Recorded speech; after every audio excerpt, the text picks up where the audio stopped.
A town mouse once visited a relative who lived in the country. For lunch, the country mouse served wheat stalks, roots, and acorns, with a dash of cold water for drink.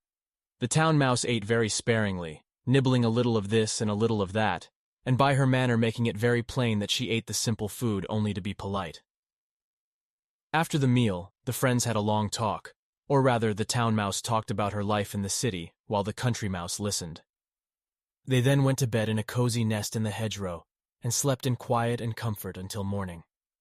In her sleep, the country mouse dreamed she was a town mouse with all the luxuries and delights of city life that her friend had described for her.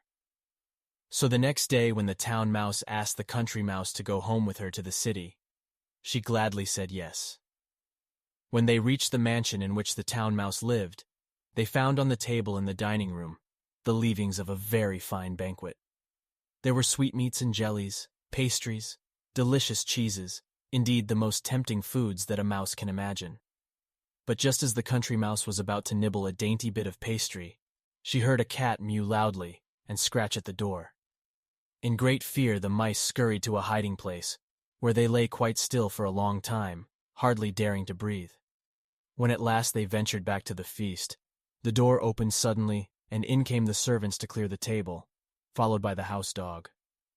The country mouse stopped in the town mouse's den only long enough to pick up her carpet bag and umbrella. "You may have luxuries and dainties that I have not," she said as she hurried away, "but I prefer my plain food and simple life in the country with the peace and security that go with it. Poverty with security is better than plenty in the midst of fear and uncertainty."